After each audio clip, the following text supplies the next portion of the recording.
Good afternoon students. Class 12 सभी बच्चे अपनी सामान्य हिंदी की बुक निकालिए। इसमें हम आपको काव्य खंड में मैथिली शरण गुप्त द्वारा रचित केकई का अनुताप पढ़ा रहे थे। सभी बच्चे ये वाला चैप्टर खोलिए और हम आपको यहाँ तक पढ़ा चुके थे। यदि मैं उकसाई गई भरत से होऊं तो पति समान ही स्वयं पुत्र भी होऊं। मतलब इसमें माता केकई, भरत की माता केकई अपने किए पर पश्चाताप करती हुई स्वयं को धिक्कारती हुई कहती है कि यदि मैं भरत के द्वारा उकसाई गई हूँ तो जैसे मैंने अपने पति को खो दिया है वैसे ही मैं अपने पुत्र को भी खो दूं। ठहरो मत रोको मुझे, कहूँ सो सुन लो, पाओ यदि उसमें सार उसे अब चुन लो, सब चुन लो। और कह रही है माता केकई कि ठहरो, मुझे कहने से कोई भी मत रोको, आज जो मुझे कुछ कहना है वो सब तुम सुन लो। करके पहाड़ सा पाप मौन रह जाऊं, राई भर भी अनुताप न करने पाऊं। अरे मैंने इतना बड़ा पाप करके पहाड़ जैसा इतना बड़ा जो पाप किया है, अब मुझसे और चुप नहीं रहा जाता। क्या फिर भी मैं चुप रह जाऊं? नहीं। राई भर थोड़ा सा, क्या मैं थोड़ा सा भी पश्चाताप न कर पाऊं, न करूं?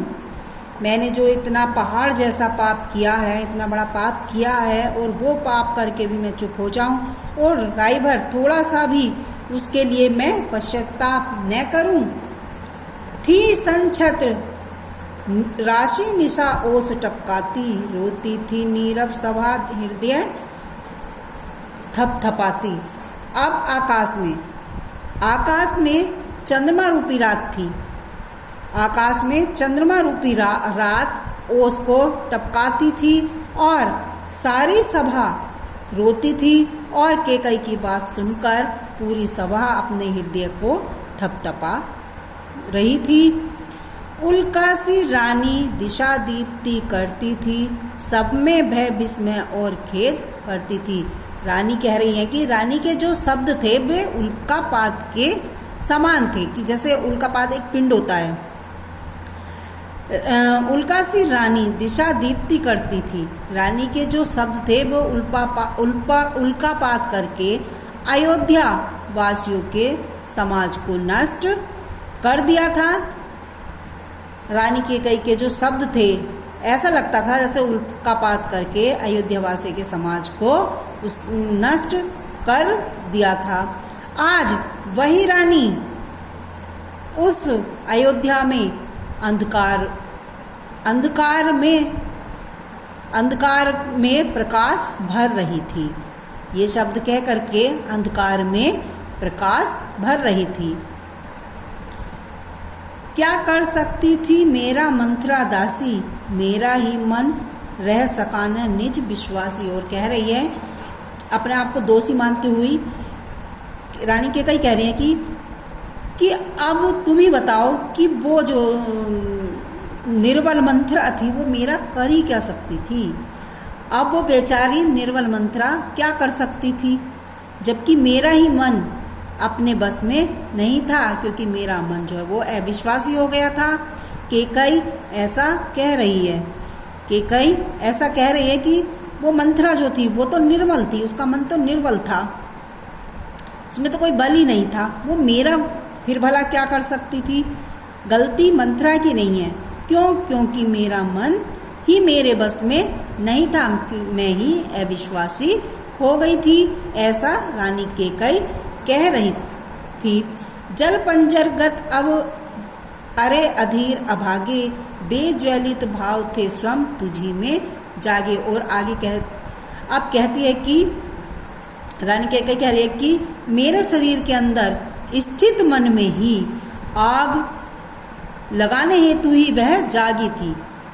कि मेरा मन तो स्थिर था, स्थित था, फिर शरीर के अंदर स्थित मन में ही आग लगाने हेतु ही वह जागी थी। हे अधीर मन तुझ में ही जागे थे। ईर्ष्या के भाव जो है वो तुझ में ही जागे थे, मेरे मन में ही जागे थे, जिसके कारण तुम्हें वनवास भोगना पड़ा। क्या मन में ज्वलित भाव ही था? क्या इस मन में कुछ और शेष नहीं बचा था? पश्चाताप करते हुए कहती है कि क्या मुझ में बिल्कुल भी वात्सल्य नहीं था? ईर्ष्या के भाव ही थे। थूके मुझ पर त्रिलोक के, भले ही थूके, जो कोई सो कह सके, कहे क्यों चूके। अरे भले ही मुझ पे ये 3 लोग मुझ पर थूक रहे हूँ, और जो कोई कह रहा हो कह ले, क्यों चूके, फिर भी मैं अपने शब्दों को कहने से क्यों चूकूं? जो मुझे कहना है वो मुझे कहने दो। छीने ने भाद्रपद किंतु भरत का मुझसे, रे राम दुहाई करूं और क्या तुझसे, हे राम मैं तुझसे और क्या दुहाई करूं।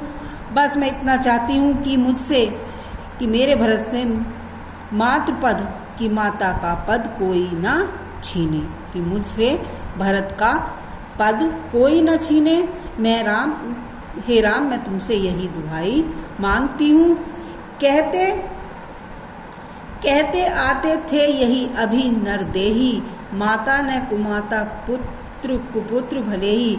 और हे पुत्र राम, अभी तक लोग कहावत के रूप में यही कहते आए हैं कि पुत्र कुपुत्र हो सकता है, लेकिन माता कुमाता नहीं हो सकती। अब कहे सभी यह हाय विरुद्ध विधाता, हे पुत्र पुत्र ही रहे कुमाता। किंतु माता कभी क्रोध नहीं करती है, इसीलिए कहा गया कि पुत्र भले ही कुपुत्र हो, सिद्ध हो, किंतु माता कभी कुमाता नहीं होती। परंतु मैंने तो माता होकर भी पुत्र भरत और तुम्हारा दोनों का ही अहित किया है। अब मैंने तो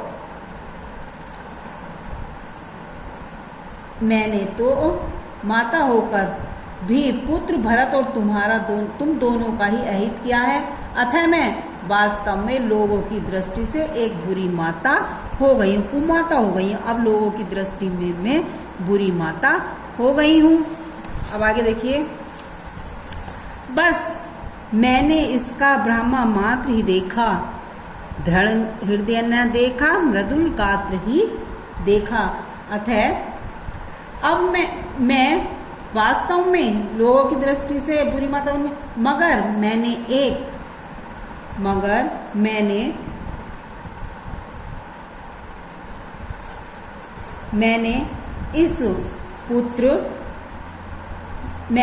अपने इस पुत्र का मात्र ऊपरी रूप ही देखा, मैं उसके दृढ़ हृदय को नहीं देख सकी।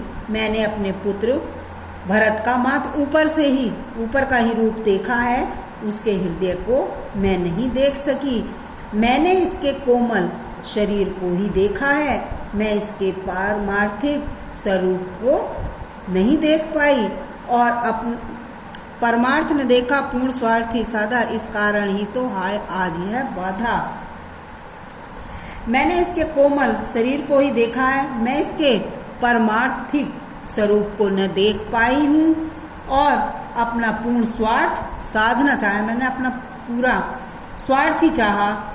इस कारण ही तो आज मेरा जीवन बाधाग्रस्त हो गया है। इसी कारण तो आज मेरा ये जो जीवन है ये बाधाग्रस्त हो गया है।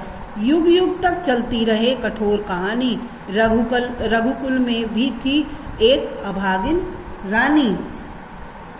युग युग तक संसार में यह कहानी चलती रहेगी कि रघुकुल में एक अभागिन नारी थी। निज जन्म में सुने जीव यह मेरा, धिक्कार उसे था महास्वार्थ ने घेरा। प्रत्येक जन्म में था जन्मांतर तक, अब मेरी आत्मा यही सुनेगी कि धिक्कार है उस रानी को, धिक्कार है उस रानी कैकई को जिससे महास्वार्थ ने घेर लिया था। धिक्कार है उस महारानी कैकई को जिसे महास्वार्थ ने घेर लिया था।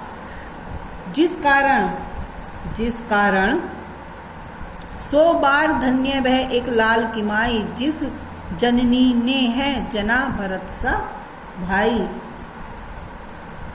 जिस माता ने, अब राम कह रहे हैं, जिस माता ने भरत जैसे अद्वितीय पुत्र रत्न को जन्म दिया है वह 100 बार धन्यवाद देने के योग्य है। अब श्री राम कह रहे हैं कि जिस माता ने भरत जैसे भाई को जन्म दिया है वह 100 बार धन्यवाद देने के योग्य है।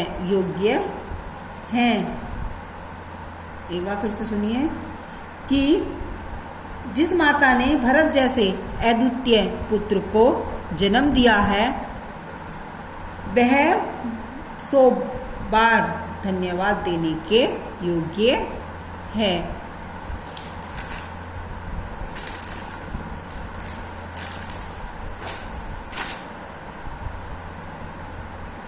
आज के लिए इतना ही, यहाँ तक हो चुका है आपका ये, कल आगे बढ़ेंगे।